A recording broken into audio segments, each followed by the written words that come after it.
Just you mentioned Boogie looked good in the first practice. He was back. How's he looked since? Just how has he kind of adjusted? He was good today. His hand was bothering him a little bit, so he went light. But I'm trying to think of the rotation. Like, how am I going to do this? It was a great story when he came and said, "Look, I'm going to be able to go, but I don't want to hurt the team. They're doing some good stuff." And I said, but then he said, "But if I can help this," I said, "Yeah, you can help us. We only have 7 guys." And so now I'm not, how we rotate this and how we slide him in is going to be really important. And I'm just telling him, just go be you. Don't worry about making shots, shoot balls. If they go, they go. If they don't, they don't. Do some of the stuff you did before you went down. And then you and Bill have played against or coached against each other quite a bit, twice in the NCAA tournament or championship games. Just have you reflected on those games at all since the matchup was announced, and how you kind of look back on those? I've been so locked into what I've got to do for this group that I haven't.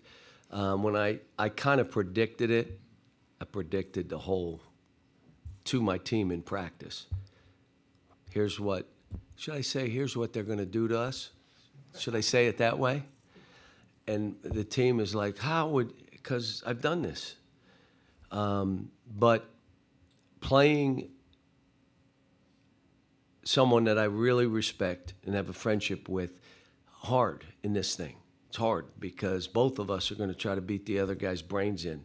And then after it's over, you're going to feel bad 12 seconds, and then you're going to move on thinking about the next game. But, no, they're good. They're big. They've struggled some, so have we. But he's a great coach, has built terrific programs and cultures that win. So it'll be a hard game for us, really hard game. Coach, right behind you. John, Jimmy Golan from the Associated Press. You've been doing this for a long time. There have been a lot of changes in college basketball, and I'm just wondering, do you enjoy it as much as the job as it is now as opposed to maybe when you started? And also, do you think it's better or worse for the players the way things are going now? Well, first of all, I'm kind of back to my roots of being the underdog. Some of you weren't alive, but I'm back to the roots of the underdog. If you remember, in '96, we played here, and we played Atlanta, and then we played the Meadowlands. I don't know if he's in here, who walked me to the presser. I said, "Get over here, rub up against me again." He's here tonight and grabbed me out in the hallway. But this, this was one of those years that was so rewarding. Thinking about not this and that, all I'm thinking about is where we were, threw us in the coffin, forgot the nails. We bust out somehow. 0-5, 1-6, and 2 road games you have to play. No chance of the NCAA tournament, and all of a sudden we're here. So, I've had real fun with this team, mainly because they're a bunch of good guys. We had to play without our 2 leading scorers for 3 or 4 weeks. You're done. They got both of their leading scorers out. They're done. And this team found a way. They became one heartbeat. And that was so enjoyable and rewarding for me. Now you go from this thing, while you're maybe in it, trying to figure out next year's team. That's different. You don't get a chance to relax or enjoy or nothing. You're moving on to the next thing. That makes it different. But it's if you're about the kids, it's the same. To me, it's the same. I've got the same job. But you get them for 1 year and then they're gone, and then you have to, as opposed So to, you know my career, right? Yes. That's what I've been for some of the other guys. Now, let me say, our league, you had teams that started 5 seniors. Like, we were the youngest team in the SEC, but you had teams that retained, which is going to get harder and harder to do.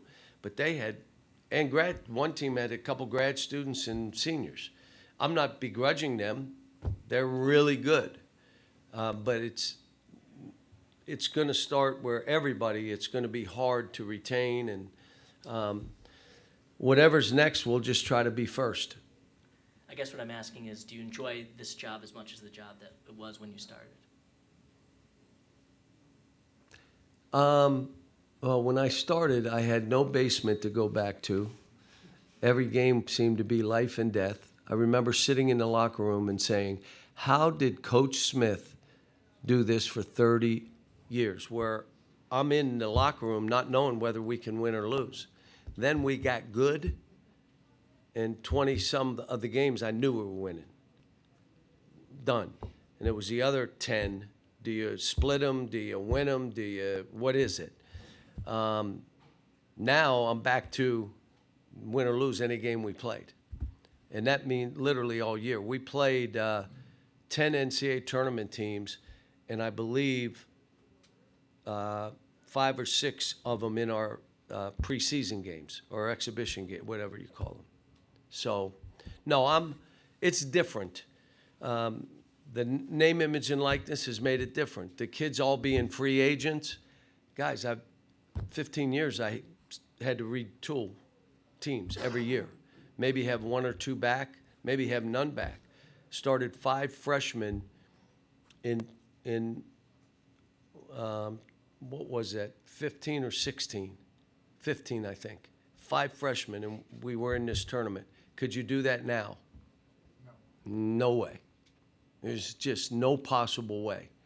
But back then you could do it. So now I'm got to get a little more veteran, but I'm not going to stop recruiting young kids because it's what moves me, that being able to help families and it's what moves me. So I'm not going to change that. Just going to have a few beasts that have beards and kids in the stands. I don't know. Thanks, Coach. Here to the left. John, Matt Votor, Mass Live. Did you, when you saw the pod? You weren't great when we used to work together, but go ahead. Thank you. When you saw the pod come out and you see this building, you have history, Bill Self, you have history, Kansas, you have history, Rick, you have history, did you kind of pause in for a moment and just kind of appreciate that this is almost this is your life pod? Well, do you want me to tell you exactly? It came down to the last 4 teams, and we weren't in yet.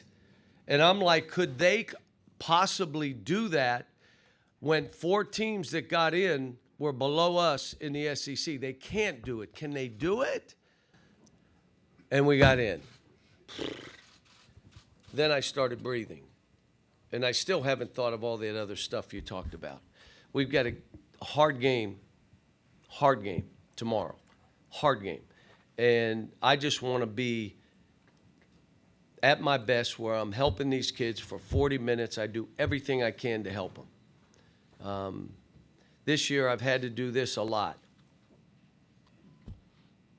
You have 7 guys. What are you going to they throw it away? I had one guy have 7 turnovers in a game, and I was telling him, you're doing fine.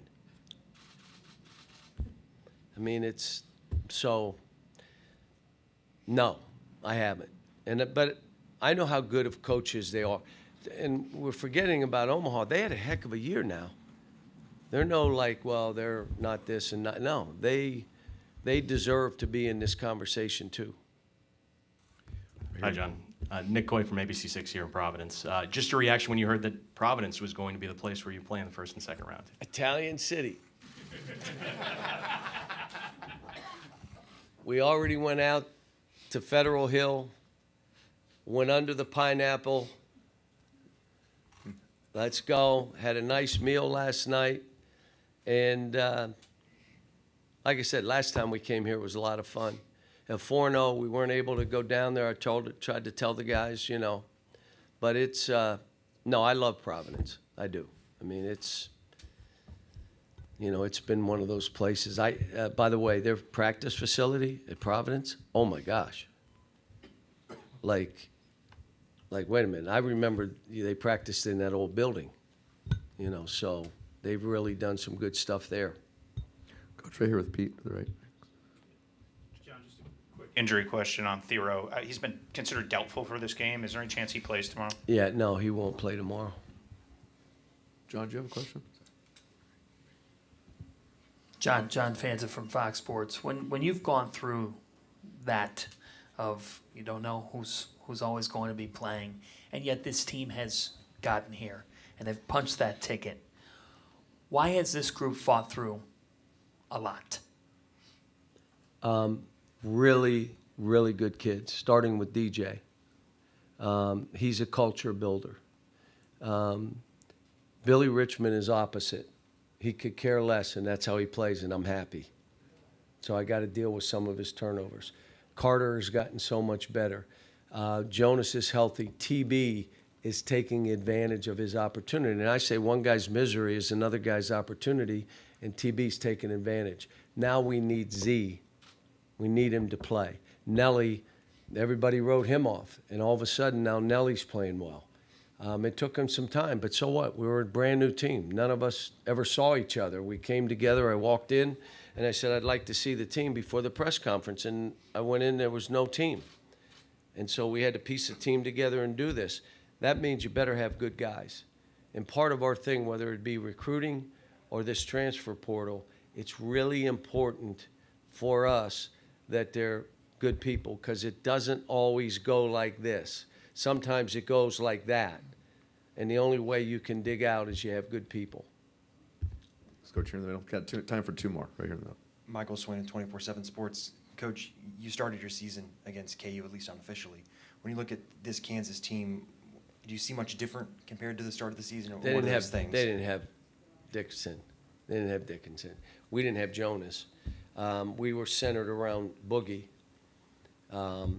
They were still trying to figure out stuff, and it was, I'm glad they came in to do it. It was a sold house. We made money for charity, and it was all that.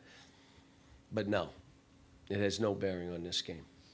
And specifically with Kansas, then, what are some things you guys have to do well to slow down Kansas? Well, their two big guys are really as good as they get in college basketball. One is the leading scorer of any player in college basketball. He's the leading scorer. And AJ just does stuff. Like, you say, well, he can't do this, yeah, but he can do this, he can do this, he can do this.